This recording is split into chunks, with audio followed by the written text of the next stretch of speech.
Hoy está con nosotros nuestra especialista, la doctora María Horta, médico internista e infectólogo, que hoy nos acompaña y nos hablará acerca de este tema. Bienvenida, doctora, Entre Noticias. Gracias, buenas, un saludo para todos y contenta de estar en este espacio informativo. Y para nosotros es importante, ¿no? Porque es que lo vemos quizás como de película, pero cuando ya es una realidad, que ya tenemos estos animales, convivimos a veces con los animales, o quizás no es para nadie un secreto que, por ejemplo, en Caracas, vamos a poner el ejemplo de acá, de la ciudad capital, hay muchas montañas cerca, hay muchas casas que están a pie de montaña, entonces resulta que, ay, mira, en el arbolito del patio hay una culebra, o está una serpiente, o es fácil encontrar arañas porque hay muchos bambús, y entonces todo esto puede incidir en algún peligro en nuestro organismo, en caso de que tengamos contacto directo con ellos y nos agredan, ¿no? O nosotros los agredamos a ellos. Bueno, es parte del impulso. Exacto. Lo que pudiera comentar de esto es que, empezando por el principio, más bien somos nosotros los que hemos invadido los hogares naturales de estas especies. Totalmente. Entonces, generalmente la mayoría de ellas van a actuar en defensa de su espacio, de sus crías, o porque sienten de alguna forma amenaza de nuestra presencia. Eso es importante. Pero doctora, de repente en estos días, por eso es que nosotros decidimos el día de hoy realizar este tema, nuestro equipo de producción, porque se han manifestado algunas noticias donde hay personas que han perdido la vida por picaduras acá en la ciudad capital de serpientes, de algunos de estos animales. Entonces, por eso, en caso de que esto suceda, queremos conocer cuáles son las principales cosas que se deben hacer y las que no se deben hacer, porque a veces por desconocimiento nosotros, bueno, cometemos un error fatal. Entonces, doctora, usted es infectólogo y es importante destacar qué es lo que no se debe hacer y qué es lo que se debe hacer en una emergencia, como por ejemplo de una picadura de una serpiente o una culebra porque la gente estaba tortando, por ejemplo. Lo primero, cuando ocurre el evento, mantener la calma. Cuando la serpiente inocula su ponzoña, su veneno, se comienzan a desencadenar una serie de mecanismos derivados de las proteínas de ese veneno. Entonces, mientras más te agites, mientras más te desesperes, el veneno va a circular mucho más rápido por todo tu cuerpo, ¿ok? El hecho es que ya con la picadura, con la mordedura, en este caso, o el emponzoñamiento, ya el veneno está en el cuerpo, no hay forma de evitar que se disemine. Y ahí voy a lo siguiente, la mayoría cree que hacer un torniquete, cortar la herida, quemarla, hacer algo a nivel de la herida va a impedir que el veneno haga el trabajo. Ya el veneno está en el cuerpo. Mantenemos la calma para evitar que se disemine mucho más rápido. Tratamos de que esa área afectada, ponerla en reposo y si estamos acompañados, procurar que el traslado sea lo más inmediato a un centro de salud en compañía de algún familiar, guardando reposo. ¿Qué puedes hacer en el momento que ocurre? Lavar la herida, lavarla con agua y jabón. El simple hecho de lavarla con agua y jabón disminuye la capacidad de que puedan proliferar muchas otras bacterias a raíz de ese evento, porque ya esa es una lesión en piel, es una puerta de entrada para bacterias.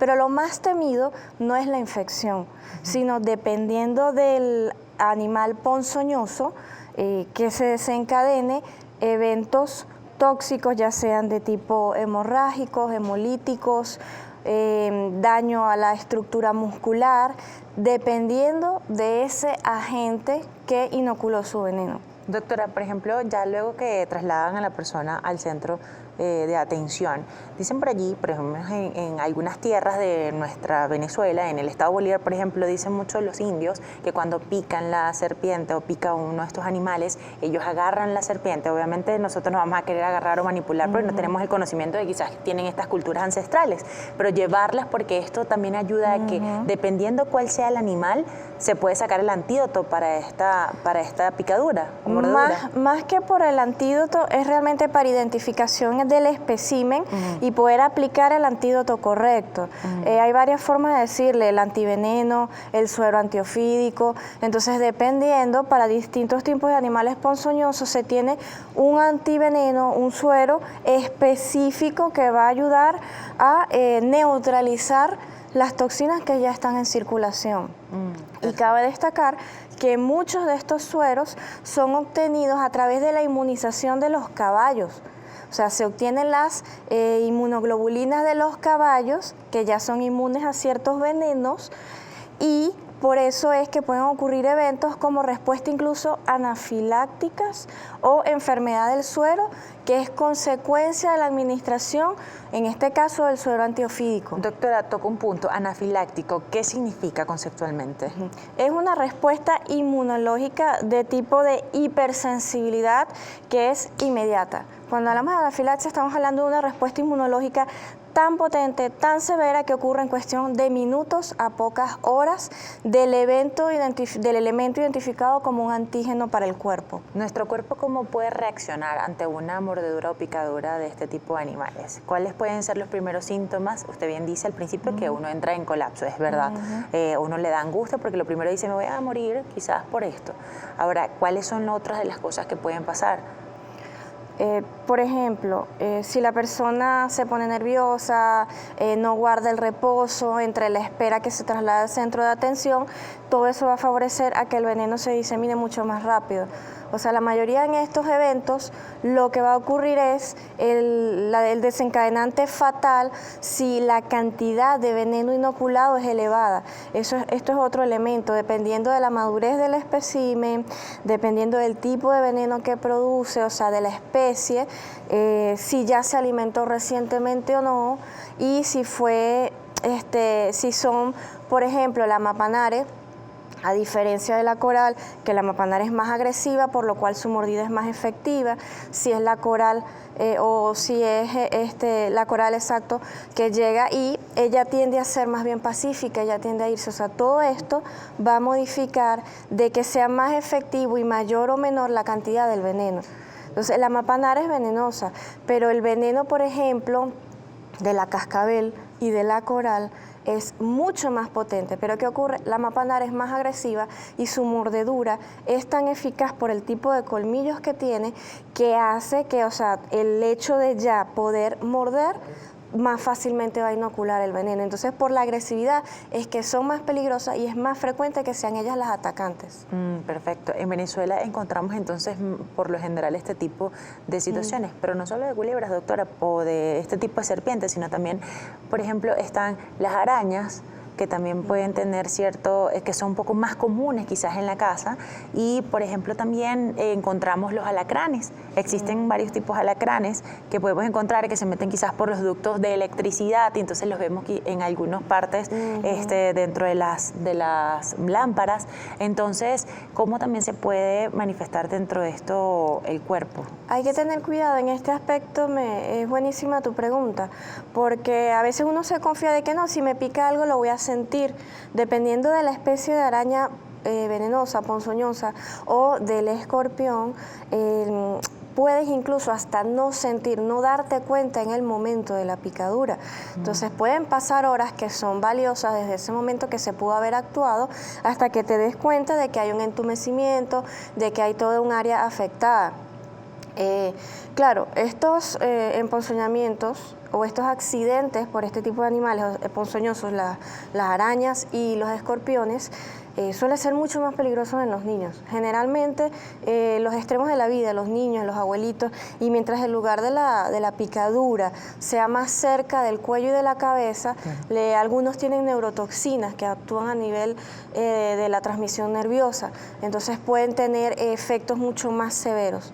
Okay. Entonces, mantener mucho cuidado al manipular espacios oscuros, húmedos y que tengan muchos objetos pequeños acumulados en el hogar. Doctora, por ejemplo, cuando hablamos del tiempo, ese tiempo que usted dice que es valioso para poder llegar a un centro de asistencia, entonces, cuando hablamos del tiempo después de una picadura, bien decía usted, las mapanares, las corales y las cascabeles, pero las otras, por ejemplo, cuando es de una araña o de un escorpión o de un alacrán, ¿cómo podríamos saber cuál es el tiempo para correr a un hospital o una clínica? Bueno, a veces suele ser más severo realmente el emponzoñamiento por una serpiente, por ejemplo, por la Mapanare, por la gran cantidad de toxinas. Cuando uno habla del escorpión, uno le dice aculeamiento escorpiónico, por ejemplo. Exacto. O si es por un arácnido, o sea, uno se refiere a emponzoñamiento por arácnido. En estos casos, el tiempo es, digamos que relativo. Generalmente y afortunadamente, la mayoría de las lesiones tienden a ser más que todo cutáneas. Hay lesiones que posteriormente en el curso de los días se necrosan O sea, el tejido se muere, queda incluso hasta tejido muscular expuesto. Entonces es en el momento, o sea, que la persona vea que tiene algún cambio en la piel y que sea sospechoso de una picadura, tiene que acudir inmediatamente al médico. ¿Por qué? Porque estos insectos pequeñitos, incluso por ejemplo las avispas, las abejas, que dependiendo de cuál sea, uno le dice apismo o vespismo, dependiendo de estos también, a veces el mecanismo de respuesta es más que a la toxina en sí, más que acción de la toxina, es a la respuesta del sistema inmunológico, es decir, puede hacer una respuesta alérgica severa, una anafilaxia, y en este caso es efectivo, por ejemplo, el uso de algún antialérgico, algún antihistamínico. Entonces pueden ganar tiempo en el momento que ven la picadura del insecto, tomarse algún antialérgico que tengan en su casa, limpiar con agua y jabón la herida, no manipularla.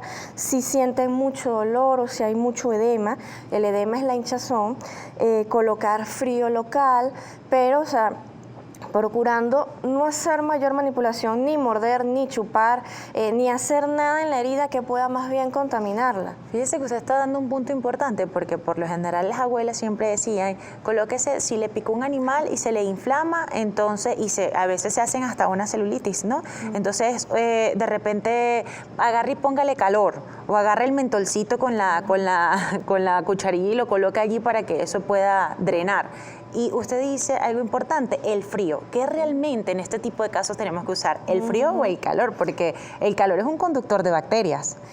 Y no tanto, o sea, en este punto no tanto en sí por la bacteria. Y como digo, a veces uno teme la infección, pero en el momento lo más peligroso es la respuesta alérgica que puede haber en el caso de las picaduras de los insectos, o la respuesta al veneno de las serpientes.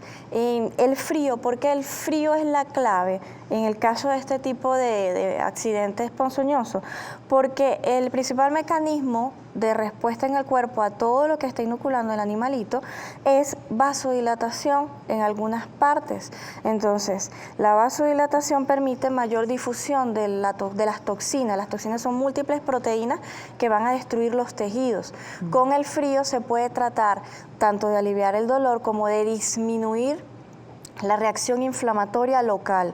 Eso no va a prevenir igual que se disemine al cuerpo, no, pero por lo menos va a controlar el área, porque las lesiones posteriores a estas picaduras, por ejemplo, por la Loxosceles, que son una de esas arañas que a veces se encuentran en el hogar y pican, bueno, produce necrosis. Tú ves que puede haber hasta una extensión grande de tejido muerto. Necrosis es muerte. Y a veces también, por ejemplo, cuando las arañas he visto en algunas oportunidades que se hacen como una especie de burbuja alrededor. Eso es un síntoma de una picadura de araña. Se pueden formar, por ejemplo, primero el enrojecimiento, pueden haber, hay algo que se describe como piel marmórea, que ves áreas blancas rodeadas de áreas rojas, donde ya hay alteración de la circulación del tejido. Aparte de eso, entonces empiezan cambios de coloración, se va poniendo violácea la piel, aparecen vesículas, que son los primeros saquitos llenos de líquido inflamatorio, se convierten en ampollas cuando se van aumentando de tamaño, cuando se comunican se llaman ya flictenas, o sea que hay una progresión. Entonces siempre lo ideal es que al identificar que hay alguna lesión en piel o al sentir enseguida el pinchazo, el dolor del inóculo de la ponzoña, hay que aplicar hielo local, mantener la calma y buscar atrapar el espécimen, preferiblemente vivo, para identificación de la especie, y en base a la evolución, o sea, los síntomas que haga la persona, decidir si aplicamos de una vez el antiveneno. Por ejemplo, hablamos también de los alacranes, y que son como más comunes acá, o los escorpiones. ¿Cuáles son los más peligrosos? Nosotros por lo general en los campos, acá en Venezuela, vemos los que son los amarillos, los pequeños son amarillitos, y están los otros que son los negros, que vemos quizás más en otros países. Entonces, ¿cuáles son más peligrosos? Los dos son peligrosos, pero ¿cuál de los dos es más complicado y hay que estar más atento a la picadura? Te hago la similitud también con las arañas. Las arañas que son grandísimas y las chiquiticas. Las chiquititas son más venenosas. no se confíen a esos animales chiquiticos que a veces suelen ser más peligrosos. Entonces, en el caso del alacrán, los amarillitos chiquititos, que esos son los que se pueden esconder en cualquier lugar, son los más peligrosos. Y las culebras, las serpientes que le dicen, las que son ratoneras, creo que les dicen, que son más pequeñas, que dicen que no son venenosas, pero igual hay que tener cuidado con ellas porque me contó en algún momento un llanero que ellas se dejan quizás, están con otras que son venenosas, entonces las crías son las que pueden ser el peligro en este caso. Si te pica una de estas culebras o te muerde una de estas culebras que quizás no son tan letales, igual hay que tratar la mordedura de qué forma. Bueno, en el caso de que tú lleves el espécimen que se identificó que no era una serpiente, al hablar de serpiente hablamos ya de que es venenosa. Uno generalmente le dice culebras a las que no son venenosas. Perfecto. Entonces, ¿es serpiente o es culebra? Es culebra, entonces ya nos tenemos que centrar en el área local, el área afectada, y prevenir infección, porque en ella, como se va a salvar la víctima, es más frecuente la aparición de infecciones. Entonces, por ejemplo, las culebras, ellas suelen no tener colmillos para inocular veneno, entonces ya por ahí uno sabe que no es un animal ponzoñoso. Por ejemplo, uno identifica las serpientes porque la mayoría tienden a tener la cabeza de forma triangular, a veces la pupila es de forma vertical. Entonces, hay otras que le dicen, por ejemplo, no sé si han visto la que le dicen cuatro narices, que ellas tienen, o sea, entre... Ojalá que no la tenga que ver. No, pero entonces entre la naricita y los ojos hay dos agujeros más a los lados que son fosetas termorreceptoras. Entonces pareciera que tuviese cuatro orificios y algunas le dicen, esta es una cuatro narices. Bueno, esas cuatro narices son venenosas y cuando tú ves, la cuatro narices tiene los cuatro agujeritos, la cabeza es triangular y la pupila es vertical. Tiene todas las características. Venenosa, ahí corre. Corre o quédate quieto y deja que siga su camino mientras no se arme el animal, se le dice. Ahora, doctora, hablábamos en la parte anterior de cuáles eran los procesos de manipulación de la herida, los primeros pasos que se debían hacer, qué no se debe hacer, que son errores en los que muchas veces incurrimos por desconocimiento. Sin embargo, ¿por qué suceden este tipo de eventos y por qué últimamente han incrementado sobre todo este tipo de ataques de los animales? Como bien lo decía usted, nosotros estamos invadiendo su espacio, pero ¿por qué? ¿Por qué últimamente se han escuchado más noticias de este estilo? Influye mucho las condiciones ambientales y el clima. Primero, zonas donde se están realizando construcciones o construcciones nuevas que se han hecho desplazamientos recientes de algunas especies, y en este caso de las condiciones climáticas, las lluvias producen zonas anegadas donde eran de pronto los nidos donde estaban estas especies y salen más a la superficie, a zonas expuestas. Entonces aquí es donde viene importantísimo, sobre todo en temporada de lluvia, cuando se está en zonas boscosas, usar ropa, pantalón jean grueso, tener botas o calzado que cubra por lo menos un poco por encima del tobillo, porque siempre la zona más afectada son las extremidades inferiores. Claro, es así. Por ejemplo, hablamos de algunas que son serpientes venenosas, que son las más comunes, que se presentan al momento de quizás ustedes atender a algún paciente. Doctora, hablábamos también de las ratoneras. Hay algunas culebras que no son venenosas, pero que quizás tienen otro tipo de dietas más específicas, las ratoneras que comen ratoncitos. Entonces quizás estas tienen otra función y no son venenosas, hay que dejarlas allí. ¿Qué hay que hacer? ¿Aprender a convivir con ellas? ¿Cómo? Lo ideal sería respetar la especie, respetar su hábitat y evitar contacto con ella. En el caso de que nos lleguemos a cruzar en nuestro patio o que aparezca alguna de ellas, generalmente el animal está de paso. Entonces tratar de no interferir en su tránsito y mantener la calma. ¿Por qué? Porque ellas pueden percibir los cambios en la temperatura, en el movimiento del humano. Ellas no son muy buenas de la vista, pero sí pueden percibir olores, pueden percibir temperatura. Entonces si ellas sienten la proximidad de un cuerpo cálido, saben que hay un probable agresor y ahí es cuando ellas deciden atacar. Entonces mantener distancia. Mientras el animal no se arme, dejarlo pasar tranquilo porque generalmente ni se ha dado cuenta de la presencia de la persona. Y bueno, tener siempre mucho cuidado de estar en zonas boscosas, estar en lugares donde el césped, la grama te cubra los tobillos, estar descalzos o usar calzados que no cubran completamente el pie. Incluso cuando se manipulan ciertos materiales como la madera, estuve revisando, por ejemplo, en este año los últimos eventos ocurrieron en zonas donde había mucho monte, uno fue en un potrero que estaban acomodando y el animalito, la mapanara, estaba ahí enrolladita, la pisaron y fue que atacó. Entonces, fíjense que realmente ocurre por accidentes, por descuido, por no ver el área y generalmente en horas de mayor oscuridad. Ellas suelen tener más hábitos hacia el atardecer, el anochecer. Ellas aumentan su actividad con la noche. En el día ellas están descansando. Entonces, tratar de evitar de hacer paseos en el patio, hacia zonas boscosas, en horas ya hacia el atardecer o muy temprano en la madrugada. Por ejemplo, y bueno, usar la mayor protección posible. Ahí dice un punto importante, sobre todo cuando hay construcciones y que hay maquinarias, siempre se conoce de que hay muchas corales. Por ejemplo, en el estado Bolívar, que es una tierra muy caliente, ahí siempre hay muchas corales, entonces hay que tener cuidado con este tipo de maquinarias que están arrumadas. La tigra mariposa también tiene un estilo particular de mordedura, como quizás no es tan letal, pero usted me explicaba anteriormente, la doctora explicaba anteriormente que tiene una mordedura particular. Sí. Digamos que mientras más grande la serpiente, generalmente el veneno no es tan potente. La tigra mariposa está dentro de las especies de serpientes, o sea que es venenosa, pero su veneno comparado, por ejemplo, con la coral o con la cascabel es más leve, pero tiene algo que compensa esa debilidad en su veneno, que es la potencia de su mordedura.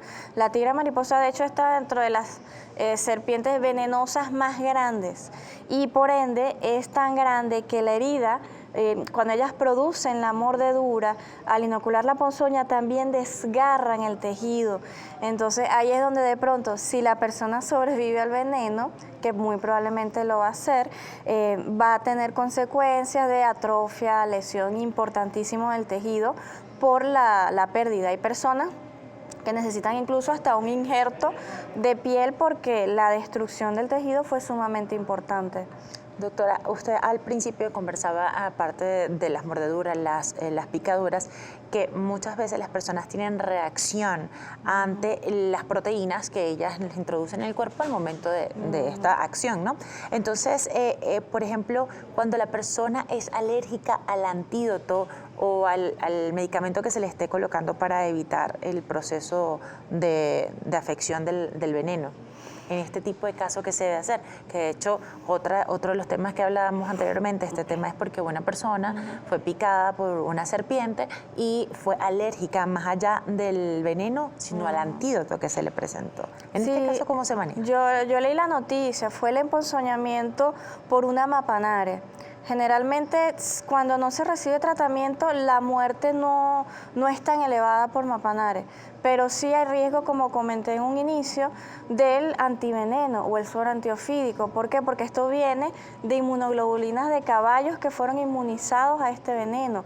Como es de otro animal, no es de la misma especie, tiene incluso mayor riesgo de reacción anafiláctica y producir esto, o un shock anafiláctico o la enfermedad del suero, que es producto de estas inmunoglobulinas que se identifican como dañinas para el cuerpo. Doctora, existe algo que hay una manipulación y están los chicos. Cuando un niño se antoja y hay papás que son complacientes y de repente, papá, yo quiero una serpiente, una culebra, y tener la manipulación ya en casa, porque no es que se aparece, sino que la tenemos como una mascota, porque estos no son animales realmente domésticos, pero hay personas que les gusta. Entonces, estaba leyendo y estaba viendo un artículo en un canal de estos de mucha investigación, donde decía que hay este tipo de animales pueden llegar a crecer, los ven pequeñitos, pero pueden llegar a crecer en una pecera, que por lo general lo tienen en casa, hasta el doble o mucho más de su tamaño, y pueden, cuando cruzan, o sea, cuando ya doblan o tuercen, están midiendo quizá la posibilidad de que la persona que le esté alimentando cómo puede tragarlo. Entonces, este tipo de animales no tienen mordeduras, quizás no tiene, pero tienen otro tipo de consecuencias, como por ejemplo el estrangulamiento. Entonces, ¿cómo podríamos hacer en caso de que algo de esto pueda suceder? Mira, lo recomendable en el caso de tener este tipo de animales exóticos en el hogar es que sea de manipulación netamente por adultos. El problema con los niños es que ellos de pronto no van a entender que cierto tipo de manipulación con el animal lo va a sentir como una agresión y puede desencadenar su mecanismo constrictor. O sea, no necesariamente va a haber problema por veneno porque suelen no ser venenosas, pero sí lesiones peligrosas dependiendo del área que ellas decidan apretar. Se puede haber un estrangulamiento, puede haber incluso lesión de las estructuras de la mano, o sea, a zonas articulares que son de cuidado. Entonces, lo ideal es que este tipo de animalitos no lo manejen los niños. No. De hecho, no deberían, o sea, animales exóticos ser mascotas en hogares. O sea, cada quien tiene su espacio y se debe respetar el lugar y para lo que ellos vinieron a hacer aquí en esta tierra. Totalmente. Todos tienen su función, pero vamos a cuidarnos porque imagínense que doble y de repente puede estrangular y llevarse un niño a la boca, ya lo hemos visto en algunas oportunidades. Sí. Entonces, doctora, ahora vamos a cambiar el tema de quizás las serpientes o las culebras, que es lo que a muchos nos preocupa. Vamos a hablar de animales que los podemos ver incluso en un arbolito pequeñito o no lo podemos ni ver. Un 100 pies, un congorochito. Cosas como estas que nos puedan hacer daño y no los vemos. La picadura de un 100 pies, ¿cuáles pueden ser las consecuencias que puede tener en una persona y qué tan peligrosa puede ser o suele ser? Bueno, en el caso de los 100 pies, incluso de algunos gusanos también, que tienen ciertas estructuras, es que pueden generar una respuesta alérgica muy potente. En el caso del centpié también tiene toxinas. Hay uno que es sumamente venenoso, no me acuerdo el nombre, pero es sumamente venenoso. Entonces vendría siendo similar al emponzoñamiento por una serpiente. Entonces tanto el efecto del veneno como la respuesta inmunológica de la persona pueden ser los desencadenantes de la muerte. Entonces lo ideal es, primero, si ves el animal, tratar de no manipularlo, porque eso es otro. A veces tú lo ves, ¡ay, qué lindo! Ves esos gusanitos súper coloridos, o ves el animalito que parece inocente, pero tengan miedo a los colores de la naturaleza, porque, o sea, ciertamente, los más venenosos, fíjate, los animales grandes no son venenosos, porque son poderosos. En cambio, los animalitos más pequeños son los que tienden a matar al que se le acerca pensando que no va a hacer nada. Y usted dijo algo muy importante, bueno, por aquí dice la productora que aplica para las personas, ¿no? Pero bueno, la cosa es que usted está hablando de algo importante, de hecho, los colores de la naturaleza. Mientras más coloridos son, más peligrosos y más potentes pueden ser los venenos, incluso está dicho, porque en el Amazonas también tenemos unos sapitos, que son, los sapos también, lo podemos ver por allí, que son unos azules que los colocaban en la punta de lanza para los indios en algún momento para poder agredir a ciertos animales, matar a algunos animales. Ahora, más allá de los cien pies, los tuqueques, hay unos que son chiquiticos y hay unos que son grandes, que ya vienen siendo casi lagartijas. Estos obviamente muchas veces los vemos y cumplen su función, comerse algunos insectos, pero el hecho de que quizás lo agredas, esto también puede tener una consecuencia. Claro, muchos piensan que cuando largan el rabo es que van a lanzar la cola y te la van a clavar en la piel, realmente no. Más bien ellos al soltar el rabito es como un mecanismo de defensa de ellos, que si le agarran la cola el resto del cuerpo puede liberarse. Okay. O sea, son realmente animales muy inofensivos, pero si los molestan te pudieran llegar a morder. Y los cigarrones, que también los vemos en los techos. Bueno, ¿Cómo los cigarrones, hay unos que son amarillos y negros. Unos que son como amarillitos y negros. ¿Cuál es más peligroso de los dos? Mira, los dos son peligrosos porque depende de la respuesta que haga la persona a esa picadura. No sabemos porque, por ejemplo, un dato interesante, hay literaturas que te describen casos de que una persona hizo una respuesta anafiláctica tan severa a una picadura que se puede morir. Hasta hay descripción de casos o narración de casos de que lo han picado más de 400 abejas y la persona sobrevivió. Entonces, todo va a depender primero de la especie del animal, de la madurez del animal que está picando a la persona, si es uno, si es un enjambre, y si ya la persona tiene antecedentes de reacciones alérgicas a otro tipo de picaduras e incluso a otros tipos de sustancias. Porque generalmente una persona que tiene alergia, por ejemplo, a la aspirina, puede desarrollar más fácilmente alergia a otro tipo de elementos que puedan entrar al cuerpo. Entonces es importante de que ante una situación como esta, doctora, y corríjame si no es así, todos lo primero que deben hacer es tomarse un antialérgico. En el caso de los insectos pequeñitos, sí. O sea, por lo menos para tratar de aminorar la respuesta alérgica que pueda estarse generando. El antialérgico no va a parar la toxina. El antialérgico va a parar la posibilidad de que se esté desencadenando una respuesta anafiláctica. Puede por lo menos retrasarla y comprarnos tiempo para que llegue al centro de salud. La clave está siempre en acudir al centro de salud, si es posible, con el animalito. Hay unos zancudos que son superdotados, yo no sé qué tienen, por lo menos, y dependiendo también las partes. Y uno dice, bueno, quizás es algo muy común, pero hay algunos que vienen con ciertas infecciones y tienden a realizarles como accesos, a las personas. En este tipo de casos, lo primero que se debe hacer con esta picadura, ¿qué es?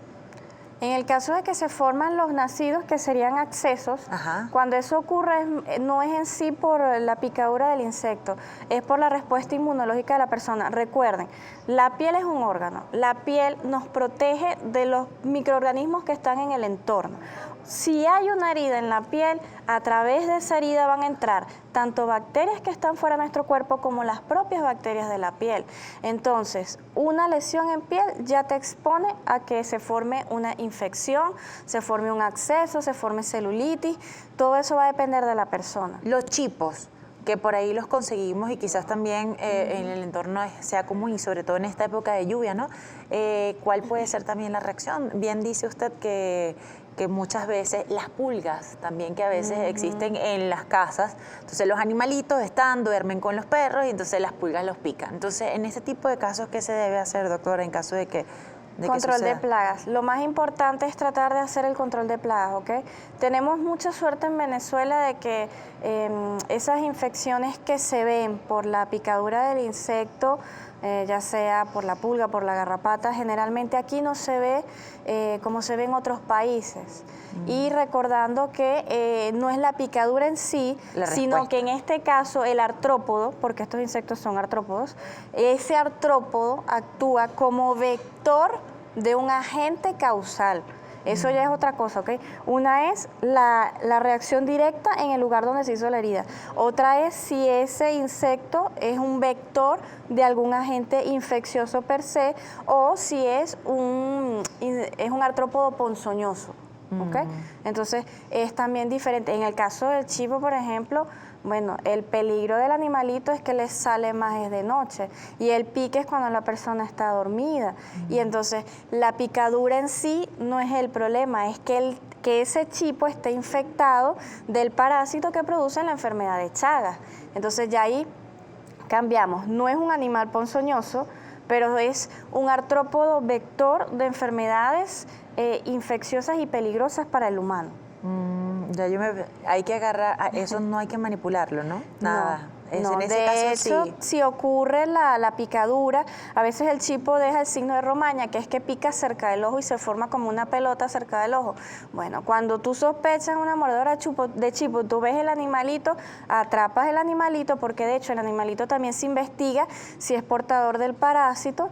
Y, por ejemplo, aquí en Ciudad Universitaria, en medicina tropical, ellos estudian los animalitos. Tú le llevas el chipo vivo y ellos te investigan si el chipo está portando el protozoario que te produce la enfermedad. Doctora, y en caso de que sea portador, ¿cómo puede hacer la persona para no tener? Se tiene que dar tratamiento. Lamentablemente, por ejemplo, en el caso del Chagas, cuando la persona está infectada por el protozoario, ya. Es hacer seguimiento, evaluaciones continuas, ver si desarrolla o no la enfermedad y se da tratamiento. ¿Y cuáles pueden ser las consecuencias de esta enfermedad del Chagas? En el caso del Chagas, por ejemplo, si la intoxicación, si la adquisición del protozoario es vía oral o si es por la picadura, es diferente. No sé si se acuerdan de algunos casos, el último que reportaron creo que fue de una gente que llegó y parece que se comieron el animal. O sea, lo licuaron Uy. en un sitio, ingirieron una bebida y parece que el chipo había entrado a la licuadora y todas las personas que comieron eso sufrieron enfermedad aguda. Muchas hicieron arritmias y alteraciones cardíacas severas. Se Esa es comieron más letal. ¿cuál fue uno de los ingredientes del batido? Un venenito por ahí, un Sí, chipito. un chipo. Ay, Y no. la otra es, si él te pica, la enfermedad aparece con los años. Ah, ok. Entonces, por eso es que a la persona se le hace seguimiento, porque también puede hacer crecer el corazón, y algunos produce, dependiendo de la especie, hasta megacolon. El colon crece tanto, se vuelve, enfermo, que no puede procesar los alimentos y... Mira, es sumamente grave la enfermedad. Doctora, con estas lluvias yo creo que yo voy a llegar a mi casa así, acabando con todo. Sí, Y más de uno también como queda, porque es que siempre que hablamos de este tipo de insectos, o por ejemplo cuando están las epidemias de piojitos, que también pueden ser, los piojos también pueden ser portadores de esto. No, los los piojos no. simplemente... Lo más es que el piojo actúa como un ectoparásito y es más la molestia y digamos lo visual que otra cosa. Perfecto. Por eso tenemos invitado a Gustavo Flores, especialista en estos animales exóticos, rescatista de la fauna y conocedor de la herpetofauna Venezuela. Ok.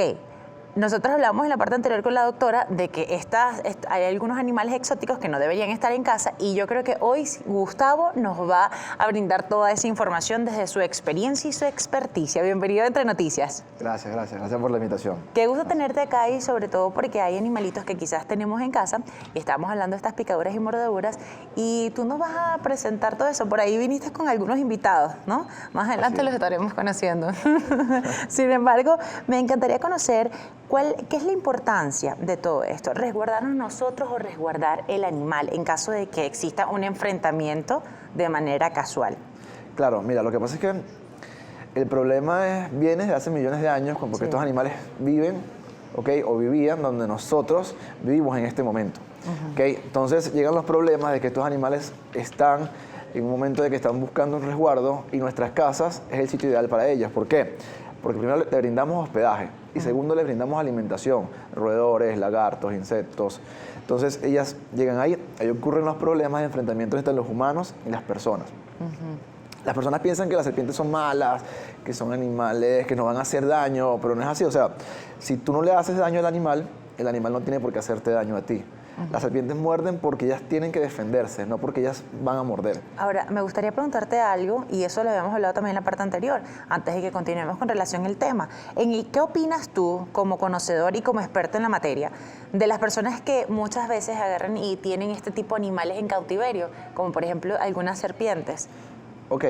Como mascotas, pues. El problema es que, tener estos animales en cautiverio es un peligro, ¿no? Porque ocurren muchos accidentes que estos animales salen de sus terrarios y ocurren los accidentes de mordidas, hasta personas que fallecen gracias a estos animales, porque tienen animales muy grandes. Nosotros estamos en contra de la tenencia de animales en cautiverio. Nosotros como proyecto de educación ambiental tenemos animales rescatados, pero nunca los dejamos más de 3 meses en nuestra casa porque siempre nosotros los rescatamos y los liberamos. Nosotros estamos en contra de la tenencia de animales como serpientes o en general en las casas. Fíjate que en estos días también estábamos viendo una noticia de que una persona al lado tenía, un vecino tenía una serpiente en cautiverio, en este caso como mascota, y resulta que se mete por los ductos del baño del vecino y mientras el vecino estaba, aunque parezca muy graciosa la noticia, es una realidad, lo pueden buscar a través de las diferentes redes sociales. Estaba el vecino sentado en su inodoro y resulta que le ha picado porque por el inodoro salió e incluso fueron algunos rescatistas. Eso fue en Austria. Ahora, en Venezuela actualmente también se está viendo mucho eso, pero me gustaría también conocer cómo se comporta este tipo de animales en peligro. Mira, existen muchos factores, dependiendo. Nosotros hemos tenido rescates en casa de que el animal está tranquilo porque la persona nunca le hizo daño. En otros casos hemos llegado a rescatar estos animales que están en una posición de ataque, animales que ya se están enfrentando a los humanos porque se sienten amenazados, acorralados. Todo depende de la circunstancia donde esté el animal, que se pueden defender de muchísimas maneras. También existe la diferencia entre serpientes venenosas y las que no son venenosas. La serpiente que no es venenosa, como las constrictor, las tragavenados, son animales que empiezan a hacer un vaho, como un siseo, como un... que es para sentirse más grandes, más imponentes. Mientras que las serpientes venenosas, como las cascabeles, actúan de manera de que ellos tienen un crepitáculum, que es un sonido que liberan desde la parte de la cola, que es una especie de, como de maraca, por decirlo así, donde ellos te alertan, como que cuidado, estoy aquí, te voy a morder. Los mapanares, por otro lado, también hace prácticamente lo mismo, aunque no tiene maraca, pero también hace un sonido muy particular con el tema de la cola. Es muy raro de que estos animales vayan a atacar al humano, ¿okay? De que vayan a perseguirlo, como dicen tantos mitos y tantas leyendas de que las serpientes persiguen a los humanos. No. Puede ocurrir de que los persiguen en el sentido de que el animal no tiene por dónde huir y se arriesga a ir por donde estás tú. Se lanza. Ok, exacto, se lanza. Pero es muy raro de que las serpientes ataquen a los humanos. Siempre lo atacan cuando la persona sin culpa los pisa o los empieza a manipular. Ahí ocurren los accidentes, pero las serpientes actúan de diferentes maneras dependiendo de la especie. Hay personas que salen y tienen algunas varitas, por ejemplo, van a caminar por una montaña, por un lugar en donde puedan encontrar zonas boscosas o está en una zona boscosa y salen con una varita. ¿Esta varita cuál es la función, ¿no? que tiene en cierta forma? El tema de la vara, ¿ok? Es si se consigue una serpiente, la idea es que tú tengas más de 2 metros o 1 metro de distancia entre la serpiente y tú lo que puedes hacer es molestar a la serpiente para que ella se vaya a otro lado o sacarla del camino tranquilamente. ¿Qué pasa? No te haces daño ni tú, ni le haces daño a ella, más bien le haces un favor a ella de quitarla del camino para que ninguna persona le haga daño a la serpiente. Eso es maravilloso conocerlo. A ver, si está la serpiente en casa, bien tú dices que hay que tener cuidado, pero ya está dentro, está en la sala, de repente, o en el baño, como le pasó al señor. Entonces, ¿qué debemos hacer en este tipo de casos? Primero, una de las cosas más importantes, yo sé que es bastante difícil, pero es guardar la calma. Estar muy, pero muy tranquilos. Es completamente difícil que contar hasta 1000 si es posible, pero quedarse muy tranquilo. Segundo, estar pendiente de niños y mascotas que estén en su casa, ¿okay? Resguardarlos a ellos. Tercero, lo más importante, llamar a un especialista. Nunca manipular la serpiente. Llamar a un especialista como los bomberos, protección civil, entre otros entes. Si estos entes no responden, bueno, pasa alguna emergencia o algo, no pueden atender, existe en nuestras casas un artefacto que es bastante común. Usamos casi todos los días, que es un cepillo o un aragán. ¿Okay? Tranquilamente con eso podemos, con mucho cuidado, de una persona que no le tengas miedo, agarrar el animal y sacarlo a una zona de un jardín o un área boscosa para que el animal se vaya. Siempre ocurre que estos animales están en las casas porque están desorientados. ¿Okay? Porque, oye, hace ya tiempo estos animales, ese era su hábitat y ya no lo es. Ahora es una construcción. Entonces están desorientados y llegan a nuestras casas por eso. Bien decías al principio de que dependiendo cuál sea el animal, y los más comunes que tenemos acá en Venezuela podríamos hablar, cuáles pueden ser esas formas que tenemos que estar alertas de que están y se identifica que te van a atacar. Entonces, bien decías que la coral, ella viene y suena como una mariquita que hay que estar muy pendientes, pero hay unas que se alzan y de una se te lanzan. ¿Cómo actúa cada una de estas serpientes? La cascabel es la que tiene el crepitáculum en la parte de la cola. Esa es la que te alerta. Yo digo que es la serpiente más noble de todas porque ella te dice cómo te va a morder. No te metas conmigo. Exacto, como que, hey, estoy aquí, cuidado, te puedo morder y te va a ir muy mal. Existen otras serpientes, por ejemplo, hay una especie que se llama espilotes, que le dicen tigre cazadora, ¿okay? Que es un animal que cuando se levanta, abre esto, llena de aire y se ve imponente, se ve grande. Las corales, por otra parte, cuando se sienten muy, muy amenazadas, ellas levantan la parte de la cola. La levantan para que el depredador vaya hacia la parte de la cola y ella pueda huir tranquilamente. Existen otras serpientes como las mapanares, que es totalmente lo contrario. Ellas, si se sienten amenazadas, buscan como molestarte porque están tan cansadas de ti que, bueno, te pueden atacar. Yo siento que es uno de los animales que, bueno, de más importancia médica en el país, los mapanares o los botrots. Los otros animales, verdegallos, sabaneras, tragavenados, paré de contar, son animales que no buscan el contacto, más bien buscan huir, porque una serpiente pequeña con un humano que llega a medir 1,50 m, 2 metros, 1,80 m, es una cosa que no se va a poder comer.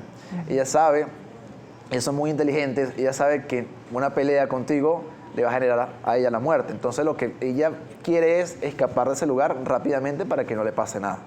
Tienes una invitada, Gustavo, por allí, y veo que está acostumbrada a el cautiverio, bien los comentabas anteriormente. Cuéntanos cómo es la historia de esta en este caso es una culebra o una serpiente. Esto es una boa. O sea, lo que pasa es que ese es el tema. La gente piensa que las culebras son todas las serpientes. No, las serpientes engloba a todos estos animales, pero las culebras es un género de la serpiente que se llaman colúbridos, ¿ok?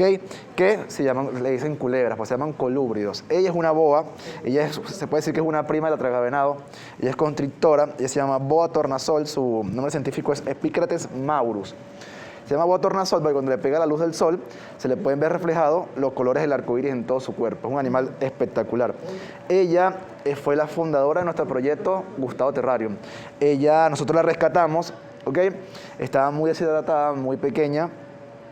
Y bueno, estuvimos con ella hasta que nos dimos cuenta que no la podemos liberar porque ella tiene, es extraño, pero ella le tiene miedo a los ratones vivos. ¿Y ella come ratones? Y ella come ratones. Ella es vegetariana. Entonces, algo así. Entonces tú le das el ratón y le huye, le da mucho miedo. Hay que sacrificar el ratón para que ella lo pueda ingerir. Si no, ella no se lo come. Entonces estos animales, si los llegamos a liberar, el animal va a morir. Entonces, que nosotros pensamos, bueno, vamos a aprovechar a ella, que aparte también es bastante tranquila, y con ella dictamos charlas educativas. Nosotros también vamos a los colegios, con los niños, a cumpleaños, nos llevamos este tipo de animales que son bastante tranquilos y damos educación ambiental, que es importante en este tema de las serpientes. Y ayudamos a los niños a que puedan diferenciar las serpientes, que puedan ayudar algún día a mamá y papá si se consiguen uno de estos animales en casa. Y lo importante es que no las maten, que es lo más importante porque estos animales, aunque no lo crean, nos ayudan bastante en el control de plagas como roedores, que nos traen enfermedades, acaban con cultivos, para de contar. Son animales muy, muy importantes. Todos tienen su función en este planeta, ¿verdad? Así es. Por más que no nos guste y que ellas estén por allá y uno por aquí, ¿no? Todas tienen su función. Ahora, este tipo de animalitos, o sea, esta serpiente, bueno, esta culebra, vamos a decirlo así, o la boa. Esta boa. Sí. Esta boa, ella por lo general, esta porque está en cautiverio y está acostumbrada a estar quizás en manipulación constante contigo o con algunas personas especialistas. Ahora bien, la naturaleza de este animal, ¿cómo es realmente? Y por lo general, ¿en dónde las podemos encontrar? Mira, estos animales son bastante agresivos cuando están en su medio ambiente, ¿ok?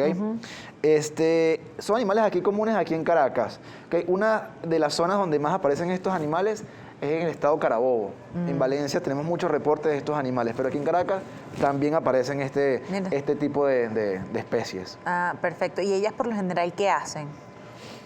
Este animal, su mecanismo primero, son animales muy tranquilos como lo ves, pero si se siente amenazada, morder y un sonido que es respiración, es aire desde sus pulmones a presión, que es como que para ellas les sirve porque se sienten más grandes, más poderosas. Y huir siempre, aparte de su mecanismo de defensa más importante, es que son marrones y en la hojarasca este animal no se ve para nada. Perfecto. En caso de una mordedura de este tipo de animales, ¿qué se debe hacer? La verdad es que no son animales venenosos, ¿ok? Pero no debemos descartar igual que si nos muerde un animal como estos, lavar muy bien la herida, igual no está de más ir a un centro hospitalario o una clínica para que nos puedan revisar, no está de más. Pero la mordida de estos animales no causa ningún tipo de daño. Háblenos acerca del centro que ustedes están manejando y de, por ejemplo, la humanización. Bien, yo te lo preguntaba anteriormente, si es importante destacarlo, porque hay algunos especialistas que dicen que no hay que humanizar este tipo de animales. Más, tú bien dices que ese animalito no puede estar en su hábitat normal porque no sobreviviría. Y pues tiene hasta nombre, ¿no? Y le han dado ese cariño. Entonces, ¿cómo es el proceso que ustedes manejan en el centro y aparte la diferencia entre la humanización de estos animales exóticos? Claro, nosotros sabemos que estos animales no son mascotas, ¿okay? No son animales que no debemos tener como mascotas, pero en este caso de ella, liberarla sería acabar con su vida, porque este animal en su vida cotidiana, en su vida natural, no podría vivir. ¿Okay? Aparte, es un animal que, bueno, como está acostumbrado a este tipo de cautiverio, es un animal que ya está controlado, la temperatura, el agua, la alimentación semanal, cada 2 semanas. Entonces ya este animal está, se puede decir que es acostumbrado. Nosotros nunca acostumbramos a tener estos animales en nuestro poder. Siempre lo liberamos, pero como te digo, liberar a este animal sería quitarle la vida y acabar con ella. Entonces, aparte, teniéndola nosotros, nos da un gran apoyo porque con ella damos este tipo de charlas y los niños la ven y ven que, pues, bueno, este animal, como lo pueden ver, no es un animal malo, como nos los pintan, pero igual nosotros al final de la charla decimos que estos animales, ella porque es muy tranquila, igual si van a la naturaleza y se consiguen una como esta, no la deben tocar. Exactamente, es igual que todas las demás, todas tienen su mecanismo de defensa. Así es. Entonces decías que tienen una historia, ¿no? Que en la antigüedad se utilizaban o eran las que acompañaban a ciertas personas. Explícanos eso. Por ejemplo, hay una pitón que se llama pitón bola o pitón regium, ¿okay? Que así como está ella, se la colocaba Cleopatra en esa época y lo usaba mucho como pulseras, como collares. Por eso se llama pitón regium o pitón reina. Las serpientes vienen de hace millones de años. Lo que pasa es que, bueno, como ha transcurrido el tiempo, las serpientes pensamos que son lo peor, que son malas, que son horribles, pero no. Son animales muy, pero muy tranquilos, animales que nos ayudan a controlar plagas, como te comentaba. Y hay serpientes que se llaman serpientes ofiófagas que comen otras serpientes. Entonces, ellas están puestas en la naturaleza por algo, para controlar plagas y para controlarse ellas mismas. Estos animalitos pueden comer, aparte de los ratones, ella bien come ratones, pero hay unas que pueden comer que quizás arañas, alacranes y todo este tipo de insectos. Hay arañas, serpientes que comen escorpiones, ¿okay? Y hay serpientes que comen serpientes, hay serpientes que comen huevos. Se llaman oófagas, ofiófagas. Existen diferentes tipos de serpientes que comen otros, no solamente ratones o roedores. Perfecto. Esta serpiente, nos están volviendo a preguntar, se llama boa, ¿no? Esto es una boa tornasol. Ok, ¿y nombre del animalito como lo tienes? Nosotros le decimos Natacha, ella es hembra. Natacha. Esta que tenemos en pantalla, ¿cómo se llama? Esto es una tragavenado, eso es una boa constrictor. Que esa es la que, es una prima de ella. Ella por lo general está en los campos venezolanos, pues. Este animal es muy común en Venezuela, muy, pero muy común. ¿Y qué hace en este caso? Estos animales son animales muy grandes, animales que llegan a medir hasta 2 metros, 3 metros. Son animales que ya la mordedura de este animal sí es ya fuerte porque son animales muy grandes, ¿ok? Y cuando muerden, desgarran, ¿ok? También pueden dejar dientes, los dientes ya son muy frágiles, tienen una dentadura glifa, que son dientes muy, pero muy frágiles. Por ejemplo, a mí me ha pasado que animales en rescate que me han mordido, me han dejado dientes adentro de la piel, que ¿Te ha después tengo mordido? que sacármelo. Muchísimo, este animal me ha mordido muchísimo, ¿A ti? muchísimo. Ay, Dios mío, para que usted vea que hasta el más experimentado le puede suceder, así que no se ponga a inventar en casa. Vamos a ver algunos de los mensajes que tenemos a través de las redes sociales y tenemos aquí @Gustavo Terrarium, es el proyecto que ustedes manejan. Bien, hablábamos de la humanización. Hay personas que dicen que sí, hay personas que dicen que no. ¿Qué opinas con relación a esto?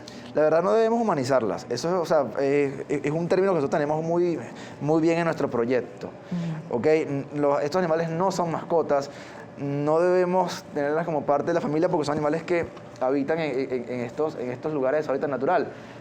Pero en este caso ella, no, como te comentaba, no la podemos liberar y ya le agarramos cariño porque fue la fundadora de nuestro proyecto, que de verdad nos ha brindado bastante alegría. Aquí tenemos en este post que está en @Gustavo Terrarium algunas de las serpientes, que sería bueno conocerlas para saber realmente de qué estamos hablando, porque en caso de una picadura o mordedura, debemos decirle en el centro de asistencia médica de qué se trataba, de qué animal se trataba, si en caso no lo podemos agarrar, porque hay veces que nos da terror agarrarlo. ¿Este animal cuál es, esta serpiente? Esto se llama coral de montaña o le dicen también rabo de ají, por el color rojo de la parte de la cola. Esto es un micrurus, esto es una coral venenosa, uno de los animales más venenosos que tiene Venezuela. Son animales muy pequeños. En general son muy pequeñas, hay corales que son bastante grandes, pero en general son bastante pequeñas. ¿Qué ocurre? Este veneno es neurotóxico, ¿ok? Apaga el sistema nervioso. Lo importante de este animal es que no tenemos el suero antiofídico contra este animal aquí en el país. No se elabora. De la coral no se elabora. De los demás sí, pero de ella no se elabora. Estas mordeduras son bastante raras porque son animales muy pequeños. La gente dice que no nos muerden en el cuerpo porque son pequeñas. Es mentira. Yo he visto mordeduras de estos animales hasta en la parte del abdomen de personas. Son veneno neurotóxico, un veneno bastante mortal, pero las mordeduras ocurren rara vez, porque son animales que son minadores y las mordeduras ocurren cuando las personas están manipulando tierra, sacando alguna cosecha y ahí ocurren las mordeduras. Esta que tenemos acá es otra especie de coral. Esta es la coral verdadera, como le llaman en general. Se conocen a las corales, una forma de diferenciarlas, ¿ok? Entre rojo y rojo tienen triadas, tienen 3 anillos negros o 1, anillos impares. ¿Okay? También existe otra forma de identificarlas, que es de la parte de la cabeza. En las corales verdaderas no se le ve la parte del cuello y los ojos son muy pequeños. Son animales minadores. Y los anillos deben estar completos. Ocurre en algunas ocasiones que por orden de la genética y cosas así, los anillos no están completos. ¿Okay? Pero lo mejor es guiarse por los anillos. Entre rojo y rojo tienen que tener 3 anillos negros o 1. Perfecto. Y aquí tenemos esta otra. Esta también es muy común en Caracas. Esta se llama reinita, le dicen reinita. Es un animal sumamente pequeño. Este animal se alimenta más que todo de anfibios, pequeñas ranitas que conseguimos en nuestros jardines, en las bromelias. No es un animal sin ningún tipo de veneno, ¿ok? Es un animal muy, muy tranquilo, de verdad, que está en nuestros jardines. Más bien nos ayuda a controlar este tipo de anfibios que están en nuestros jardines, en las bromelias, en nuestros jardines, en las fuentes. Esto las controla tranquilamente. Tenemos más aquí en estas, así. ¿Hay más? No. Bueno, básicamente estas son las más comunes que podemos encontrar, igualmente que la tigra mariposa. ¿Cuál es la particularidad que esa se consigue también en los llanos, ¿no? Sí, esa que tenemos acá es el Botrot venezolensis o tigre mariposa. ¿Cómo se llama? Disculpa. Botrot venezolensis es el nombre científico de este animal. Pero su nombre común es tigre mariposa, 4 narices, terciopelo, tantos nombres que le tiene. Esto es un animal con un veneno hemotóxico, pudre el tejido de la piel, el tejido muscular.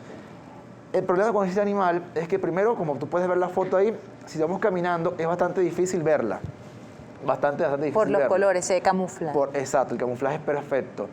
Y aparte, este animal es una de las serpientes, creo que es la única de acá del país, que esta serpiente no huye de los humanos, ¿okay? Más bien, si tú la molestas, ella busca atacarte, ¿okay? Pero te lanza 1 o 2 strikes de mordeduras y después tranquilamente se va. Pero son animales que... Este animal tiene el 70% de las mordeduras en el país. ¿Okay? Las mapanadas. Y hay unas que son verdecitas largas. Son las verdegallos, o también se le llaman loras. Son 2 especies totalmente diferentes. ¿Y ellas no son venenosas? No. Bueno, sí, las loras tienen veneno. Es un veneno bastante leve, ¿okay? Pero ocurre accidentes de personas que son alérgicas, ¿ok? Y bueno, pueden pasarla bastante mal en el... Ay, y si te lo quitas un poquito de ahí que me da como nervios. Y aquí esta, por ejemplo... Esa es otra reinita también. Okay. Una especie de serpiente bastante bonita que tenemos en el país. Bonita, ajá, ¿y qué hace?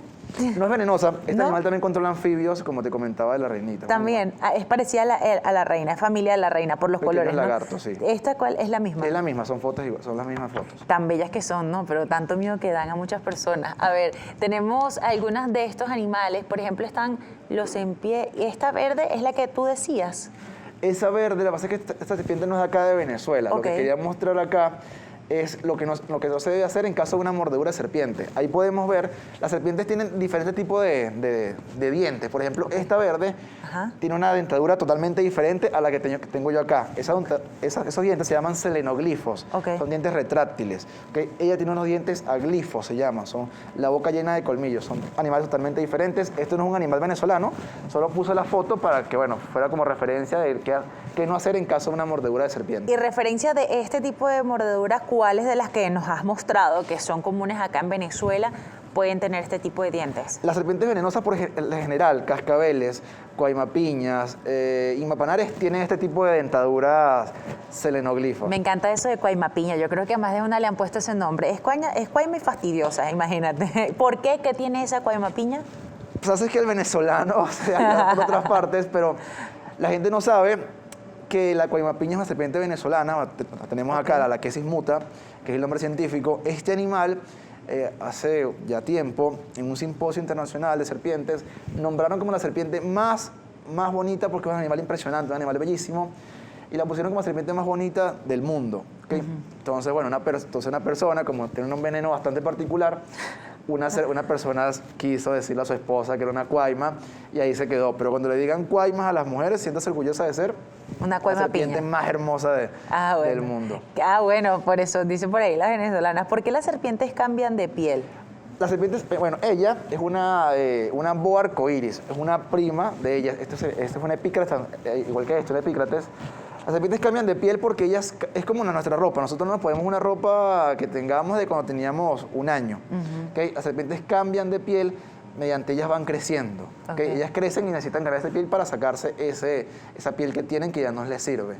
Eso que están viendo acá es una muda de piel perfecta. Las serpientes que no cambien de piel, así como esta que está acá, quieren decir que están enfermas, tienen mala muda o tienen retención de muda o le falta humedad. Por ejemplo, cuando eso que está haciendo tu boa, ¿no? Que me parece interesante y que me tiene nerviosa, es que, por ejemplo, ella comienza a encerrar. ¿Eso qué quiere decir? No, pero es que no me quiero ahorcar, no, tranquila. Seguro, no, ajá, porque eso es lo primero que uno se imagina, ¿no? Porque como dicen que si uno la agarra y de repente, ¡guau!, te estrangula, ¿cómo es la cosa? No, que estos animales también suelen vivir en árboles y les gusta mucho estar entrepadas, enrolladas, y pueden ver, está bastante tranquila. Claro, ella va y viene, pero no es que va cerrando, porque ahí mismo... No, tranquila. Ok, perfecto. Aquí tienes esto para manipular. ¿Eso para qué? Sí, estos son implementos, estos son ganchos... Me encanta tu atuendo, está muy fashion. Sí, no. Estos son ganchos herpetológicos que nosotros usamos para rescatar este tipo de serpientes. Dependiendo del tamaño podemos usar, tenemos también otros tamaños, pero estos son más que todo las referencias. Si la gente en sus casas no tiene este tipo de ganchos, fácilmente lo puede usar con un tipo de escoba o con un aragán, que es casi la misma distancia o hasta más de la serpiente al humano. Bueno, realmente estamos muy contentas sobre todo con toda esta información y esta instrucción que nos has dado. Ya se está enredando un poquito más, pero bueno, se siente muy cómoda. Ese es Gustavo Flores, especialista en animales exóticos, rescatista de la fauna y conocedor de la herpetofauna Venezuela. Esto no lo hagan en casa.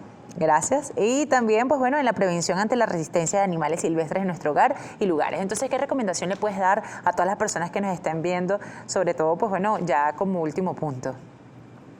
Algo muy importante que siempre digo en mis rescates y en mis charlas es una frase de un gran amigo mío, de verdad que para mí es un maestro, que es: hay que respetar la vida por insignificante que nos parezca. Nosotros pensamos que estos animales son animales que son los peores, animales malos, pero no es así.